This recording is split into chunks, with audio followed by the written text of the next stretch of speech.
So you think you'd survive Annihilation Shimmer? Well, strap in, brave explorer, because this isn't your average hostile alien landscape. This is a refracted reality bubble that rewrites the laws of biology, psychology, and time. A place that doesn't just kill you, it changes you fundamentally. And by the time you realize it, you're not even you anymore. Let's go for a walk through this biological mutating landscape as I tell you why you'd be screwed in Annihilation Shimmer. Just don't expect to come back with your sanity or your molecular structure intact. The Shimmer first appeared when a meteorite struck a lighthouse on the southern coast of the US. What followed was a rapidly expanding technicolor bubble of unreality. The government threw in drones, animals, and soldiers, but none of them came back until one god did, sort of. Every person who enters the Shimmer experiences something different, but it all ends the same way, with a psychological breakdown, physical mutation, and a high chance you'll be unrecognizable if you make it out at all. So unless you're cool with existential horror disguised as a light show, this is already strike one. Inside the Shimmer, DNA doesn't obey the rules anymore. Genes are refracted, meaning every living thing starts absorbing and remixing the biology of everything else. It's as if the laws of nature got scrambled in a blender and poured into a kaleidoscope. And guess what? You're part of the remix. Your body will mutate, often without you knowing. By the time it's visible, it's already way too late. Everything in the Shimmer is beautiful and terrifying. The flora and fauna have all been mutated into their own fever dreams. So first on the list of reasons you'd be screwed are the deadly creatures. You're barely 10 minutes into the Shimmer and this monster nearly drags you into the swamp like it's auditioning for Lake Placid, Mutation Edition. On the surface, it looks like a pale, oversized gator, but when our group examines the monster, it's got a second circular row of jagged teeth, like a shark's mouth inside of a crocodile's face. That double ring of teeth is designed to clamp, twist, and shred bone in one bite. It's amphibious, fast, tanky, and it can drag you into the swampy waters where any chance of escape is zero, and your screams will go unheard. Not that anyone would find your body intact anyway. Worst part, this is the first threat they encounter, just a mutated warm-up act.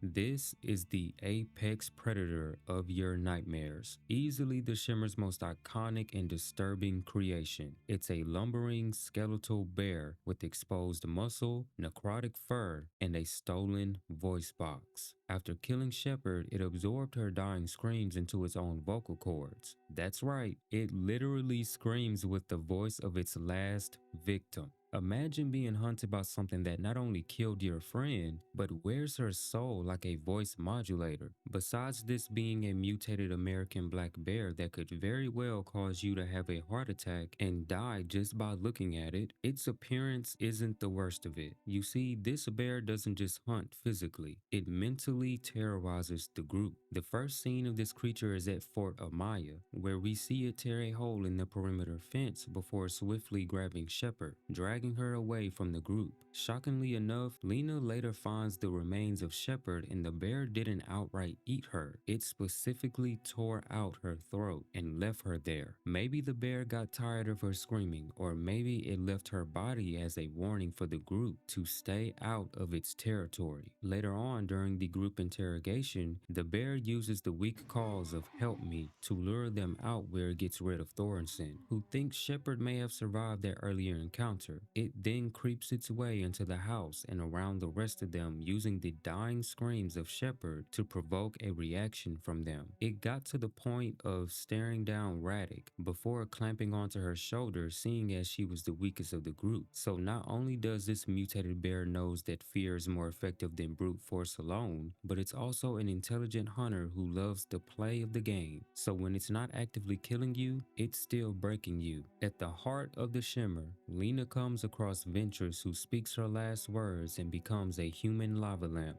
During the process, Lena makes the rookie mistake of getting too close and unintentionally shares her blood with it. As the cell starts to multiply, it eventually turns into a smooth, chrome-like humanoid that mimics every move Lena makes in perfect sync. But it's not just mimicking her physically, it's mirroring her existence. It doesn't speak, it doesn't attack, it simply becomes. And that's far more disturbing than any jump scare. Now, the reason this thing will kill you is because it does what you do to a dangerous degree. You make a run for the lighthouse door to escape, it'll be pressed up right behind you to the point where you have no room to breathe. Literally. You attack it, it'll give you a punch that will have you crashing towards the ground immediately. The only reason why Lena escaped it is because as it literally turned into her, she grabbed and removed the pin of a grenade and gave it to the doppelganger. Coupled with OG Kane's earlier self-deletion, the Shimmer becoming human, and the sheer fact that this movie is all about self-destruction, a lot of people theorize that it mimicked the self-ending tendencies of humanity. You don't get to outfight these things. You barely get to understand them before they unmake you. If for some reason you manage to have some insane plot armor and the creatures from the Shimmer don't get you, your declined mental state will.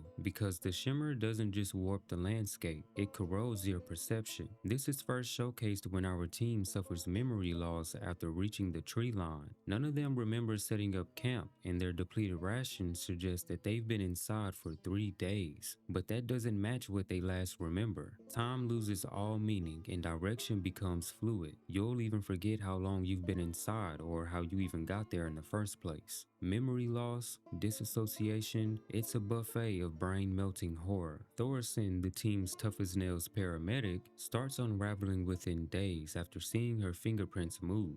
Josie becomes increasingly disoriented and withdrawn from their current reality. Even Lena, a trained soldier and biologist, spends most of her time looking like she just remembered a trauma she's trying not to remember. The only person who seems to be keeping it together is Ventress, and she ends up turning into stardust, so that's not exactly a win. And besides, you simply being in the Shimmer is enough for you to, I wouldn't say die, but you won't be you. After long enough, Radix simply touching flowers has her mutate into one shaped as a human being. Surely you think bringing in gear will increase your chances of survival, right? Go ahead, but they won't help. Radix finds out that every electronic is okay except for the one sending out a signal from the Shimmer, and their compass is waving out of control like it's losing its mind. So your way of communication and direction are out of order. Even your sense of time gets scrambled. The crew in the film spends several days in the Shimmer before realizing time has passed at all. So while you're thinking it's day 2, your body could very well be on week 3. As for your squad mates, they'll either lose it, mutate, or go quietly into death, sometimes literally becoming a flower sculpture.